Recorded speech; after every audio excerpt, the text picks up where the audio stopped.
बहुत समय पहले की बात है। पुराने चाइना के नॉर्थ प्रोविंस में 3 मॉन्क रहते थे। उनका नाम किसी को नहीं पता है, क्योंकि उन्होंने कभी अपने बारे में कुछ बताया ही नहीं। उन्होंने कभी किसी बात का जवाब नहीं दिया। चीन में बस उन्हें 3 हंसते हुए भिक्षुओं के नाम से जाना जाता था। वे तीनों सिर्फ एक ही काम करते, एक गांव में प्रवेश करते, बाजार के बीचों बीच खड़े होते और हंसना चालू कर देते। वे अपने पूरे अस्तित्व के साथ हंसते। अचानक लोगों का ध्यान उनकी तरफ खींचा चला आता और धीरे धीरे उनके चारों तरफ एक बड़ी भीड़ इकट्ठा हो जाती। वे इतनी एकाग्रता, तल्लीनता व संपूर्णता के साथ हंसते कि उनकी हंसी देखकर सारा गांव हंसने लग जाता। जब वो पूरा गांव हंसी के समुद्र में डूब जाता तो वे दूसरे गांव चले जाते। वे ना तो कुछ बोलते थे, ना ही कुछ उपदेश देते और ना ही कुछ शिक्षा। वे जहां भी जाते अपनी हंसी से ऐसा माहौल बना देते कि लोग अपने सारे दुख दर्द भूलकर बस हंसने लग जाते। धीरे धीरे चाइना के लोग उन्हें बहुत प्यार करने लगे और वो पूरे चाइना में फेमस होते गए 3 लाफिंग मॉन्क के नाम से। चाइना के लोग उन्हें बहुत प्यार करते, उनका सम्मान करते। इससे पहले और उनके बाद भी कभी किसी ने इस तरह से प्रचार नहीं किया कि जीवन केवल एक हंसी होना चाहिए और कुछ नहीं।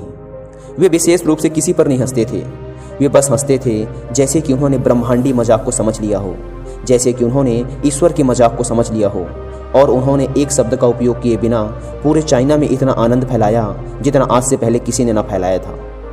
लोग उनका नाम पूछते लेकिन वे बस हंसते, तो यह उनका नाम बन गया 3 हंसते हुए भिक्षु, 3 लाफिंग मॉन्क्स। पूरे चाइना में घूम घूम कर लोगों को हंसाते हुए समय के साथ वे तीनों बूढ़े हो गए और एक रात जब वे एक गांव में ठहरे हुए थे, उन तीनों में से एक भिक्षु की मौत हो गई। पूरा गांव स्तब्ध रह गया। पूरा गांव बहुत ज़्यादा उम्मीद कर रहा था, क्योंकि उन्हें लगता था कि जब उनमें से एक की मृत्यु हो गई होगी तो बाकी 2 जरूर रोएंगे। यह देखने लायक होगा, क्योंकि किसी ने भी कभी इन लोगों को रोते हुए नहीं देखा था।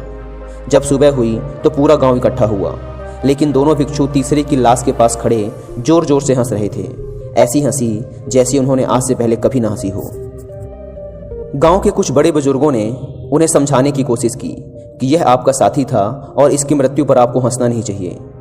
तब उस दिन पहली बार उन भिक्षुओं ने लोगों से बात की और कहा, हम हंस रहे हैं क्योंकि यह आदमी जीत गया है।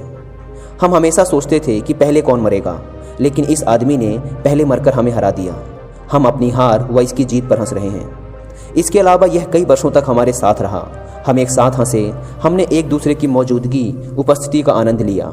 उसे अंतिम विदा देने का इससे बेहतर तरीका और क्या हो सकता है। हम केवल हंस सकते हैं। लेकिन पूरा गांव उदास था। जब मृत भिक्षु के शरीर को अंतिम संस्कार के लिए चिता पर लिटाया गया तो सारे गांव वालों को एहसास हुआ कि शेष 2 भिक्षु केवल मजाक नहीं कर रहे थे, वह तीसरा जो मृत था वह भी हंस रहा था।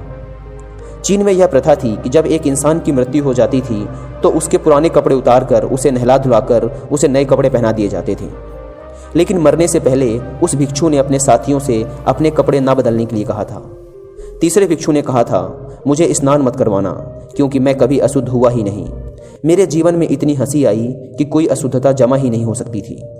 मैंने कोई धूल जमा नहीं की है।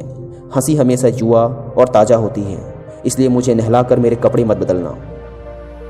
जब उस तीसरे भिक्षु के शरीर पे आग लगाई गई तो गांव वालों को पता चला कि उस भिक्षु ने मरने से पहले अपने कपड़ों में कुछ पुराने चीनी पटाखों को छिपा रखा था, जो आग लगने के बाद फटकर आसमान में रंग बिरंगे कलरों में फैल गए। और यह देखकर एक बार पूरा गांव जोर जोर से हंसने लगा। तो इस तरह से वह तीसरा मॉन्क मरने के बाद भी सारे गांव वालों को हंसा गया। और यह देखकर शेष दोनों भिक्षुओं ने कहा, चालाक आदमी, तुम मर चुके हो, लेकिन तुमने हमें एक बार फिर हरा दिया। तुम्हारे द्वारा गांव वालों के चेहरों पर पैदा की गई यह हंसी आखिरी हंसी थी।